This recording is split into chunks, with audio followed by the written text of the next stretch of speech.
Hello दोस्तों, कैसे हैं आप सब। ऊपर वाले का नाम लेते रहिए क्योंकि उनसे ज्यादा पावरफुल इस दुनिया में कोई नहीं है। इंसान तो कठपुतली है। हम सब अपना अपना रोल अदा करने के लिए इस दुनिया में आते हैं और यहाँ से चले जाते हैं। कई ऐसी कहानियां हमने सुनी हैं जिन्हें सुनने के बाद किसी का भी रोना निकल जाए। दोस्तों, आज हम आपको एक ऐसी कहानी सुनाते हैं। इनफैक्ट आज हम आपको दो बच्चों की ऐसी कहानियां सुनाने वाले हैं जिन्होंने कुछ ऐसी बातें कही हैं कि मानो उनकी बातों से साफ पता चल गया है कि यही है दुनिया। आज का एपिसोड बहुत ही इमोशनल होने वाला है। आज आपको इस वीडियो को अंत तक देखना है। जी हाँ दोस्तों, आज आप इस वीडियो को देखकर जितना मर्जी उतना रो लीजिए, क्योंकि रोने वाले इंसान कमजोर नहीं, इमोशनल होते हैं और इस दुनिया में इमोशन से बड़ी कोई ताकत नहीं है। दोस्तों, सबसे पहली कहानी है 4 साल के बच्चे की। जी हाँ, इसका नाम है नॉलन। कहते हैं कि 4 साल की उम्र में बच्चे दुनिया के हिसाब से नहीं बल्कि दुनिया उनके हिसाब से चलती है। जानते हैं, दुनिया में किसी की भी माँ बाप उनके लिए सबसे बड़ा कष्ट का पल कब होता है? जी हाँ, जब उनके सामने उनका बच्चा बीमार हो जाए और वो कुछ भी नहीं कर सके। आज की कहानी भी कुछ ऐसी है दोस्तों। आज की कहानी में 4 साल के बच्चे के साथ भी कुछ ऐसा ही होता है। जी हाँ, यह हंसता खेलता बच्चा अचानक ही बीमार हो जाता है और उनके माँ पापा को लगता है कि ये नॉर्मल सर्दी है, खांसी है और इसे जल्द से जल्द ठीक कर दिया जाएगा। लेकिन दोस्तों, बात कुछ अलग ही थी। जी हाँ, जैसे ही ये हॉस्पिटल में जाते हैं तो पता चलता है कि ये सर्दी खांसी की बीमारी नॉर्मल नहीं थी, बल्कि ये कुछ और ही था। ये कैंसर से भी ज्यादा खतरनाक बीमारी थी। कैंसर की तरह शरीर में फैलती चली जाती है। आपको बता दूं कि जब इन्हें मम्मी पापा को डॉक्टर ने बताया तो वो कुछ बोल नहीं सके। वो वहीं पर बेहोश हो गए क्योंकि ये बहुत ही खतरनाक मामला था।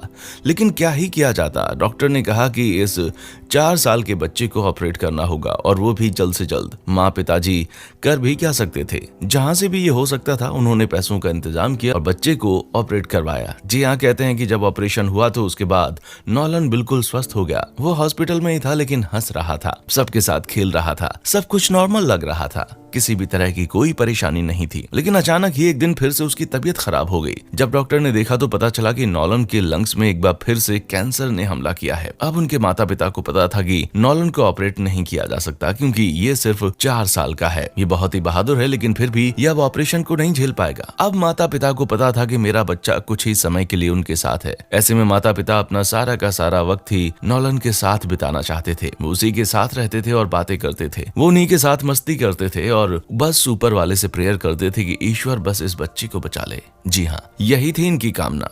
कहते हैं कि इनके मम्मी पापा ने वो सब किया जो कि वो चाहते थे।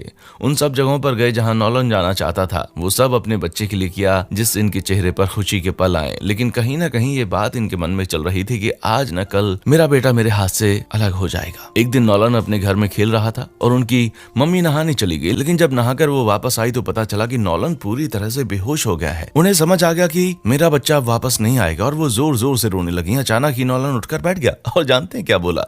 उन्होंने कहा कि आई लव यू मॉम। ये कहकर नॉलन, जो कि दोबारा सो गया, उसके बाद कभी नहीं उठ पाया। वो दुनिया को अलविदा कह चुका था। वो इस दुनिया से जा चुका था। उसकी मम्मी और पापा सन्न रह गए। उन्हें कुछ भी समझ नहीं आ रहा था कि इस पल के लिए कहीं ना कहीं मेंटली वो तैयार थे ही, लेकिन क्या वाकई में इस तकलीफ से वो उबर पाएंगे? ये एक बहुत ही बड़ा सवाल था। मम्मी पापा से नॉलन ने एक बात कही थी और वो ये थी कि मेरे संस्कार में जो भी आएगा वो रोएगा नहीं बल्कि हंसते हुए आएगा और हंसते हुए ही जाएगा। ये बात उनके मम्मी पापा को अच्छे से याद थी, तभी उन्होंने सबको पहले ही कह दिया था कि सबको हंसते हुए आना है और हंसते हुए ही वापस जाना है। आप देखिए कि कैसे नॉलन के साथ आखिरी पल में उनके रिलेटिव्स हंसते हुए नजर आ रहे हैं। नॉलन 4 साल का बच्चा था और उनकी एक इच्छा थी कि उनकी मम्मी पुलिस में काम करें। जी हाँ, इस बात को उनकी माँ ने पूरा कर दिया। नॉलन के जाने के बाद 2 साल बाद उनकी मम्मी को पुलिस की नौकरी मिल गई और वो बहुत ही बहादुर पुलिस महिला बनी। आप सोचिए कि एक माँ बाप अपने बच्चे के लिए क्या क्या नहीं करते, अपने बच्चे के लिए किस किस तरह से काम करते हैं, वो भी दिन रात मेहनत करते हैं। वाकई में कहानी बहुत ही इमोशनल है। दोस्तों, दूसरी कहानी भी बहुत ही इमोशनल है। जी हाँ, शिनजिन चीन के रहने वाले लियांग योई की सिर्फ 11 साल के जब ब्रेन कैंसर की वजह से उनकी मौत हो गई। लेकिन जरा देखिए, उनके मरने के बाद हॉस्पिटल के जितने भी डॉक्टर्स थे वो कैसे उन्हें रिस्पेक्ट शो कर रहे थे। सारे डॉक्टर्स अपना सिर नीचा करके उन्हें नमन कर रहे हैं। क्या ये नजारा आपको बार बार किसी हॉस्पिटल में देखने को मिला है? जी नहीं, लेकिन इस 11 साल के बच्चे ने एक ऐसा काम कर दिखाया जो कि बड़े से बड़ा इंसान मुस्कान भी नहीं कर पाता है। दरअसल बात ये हुई कि 11 साल की उम्र में ही लियांग योई को ब्रेन कैंसर हो गया और वो बार बार सिर में दर्द की शिकायत अपनी मम्मी से करते। सभी को लगा कि ये नॉर्मल सी बात है, लेकिन जब ये दर्द ज्यादा बढ़ने लगा तो फिर लियांग योई को डॉक्टर के पास ले जाया गया। जब रिपोर्ट आई तो सभी चौंक कर रह गए। सबको लगा कि 11 साल के बच्चे को ब्रेन कैंसर कैसे हो सकता है। लियांग योई के कैंसर को जब डिटेक्ट किया गया तो वो 4th स्टेज पर था, यानी कि उनके बचने की कोई संभावना नहीं थी। ये बात डॉक्टर्स ने लियांग योई की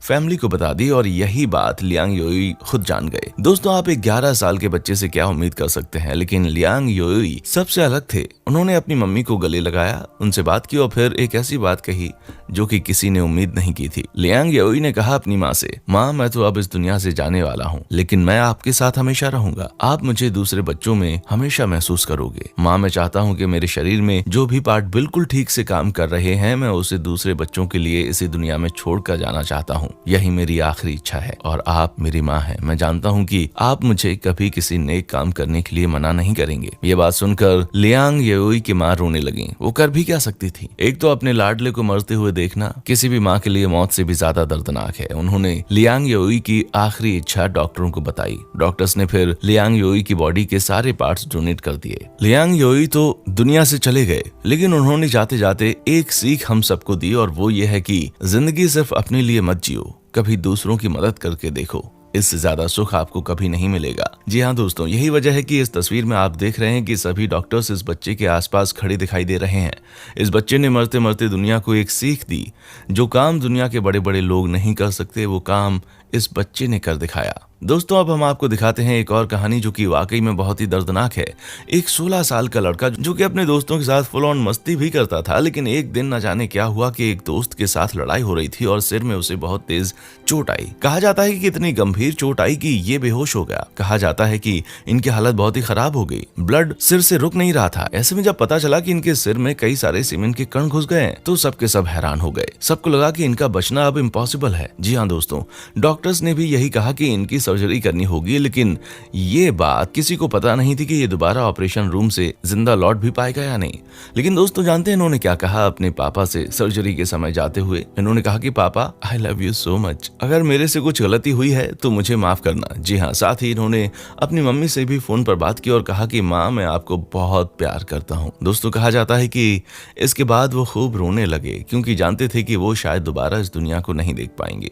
लेकिन दोस्तों, 4 दिनों तक चली सर्जरी के बाद ये ठीक हो गए। इनकी ईश्वर ने दोबारा जिंदगी दे दी। क्या बात है। कहते हैं ना कि जब आपको ईश्वर लाइफ देते हैं तो उसे बिल्कुल खुलकर जीना चाहिए। इस कहानी में भी कुछ ऐसा ही देखने को मिला। दोस्तों, उम्मीद करता हूँ कि आपको हमारा ये एपिसोड पसंद आया होगा। साथ ही दोस्तों, अगर आपको इस वीडियो पर कोई राय देनी है तो आप हमें कमेंट कर सकते हैं। हमें आपके कमेंट्स का इंतजार रहेगा। दोस्तों, अगर आप हमारे चैनल पर नए हैं तो प्लीज चैनल को सब्सक्राइब जरूर करें, क्योंकि हम आपके लिए रोज ही इस तरह के वीडियोस बनाते रहते हैं। दोस्तों, अपना ख्याल रखिएगा। देखने के लिए शुक्रिया।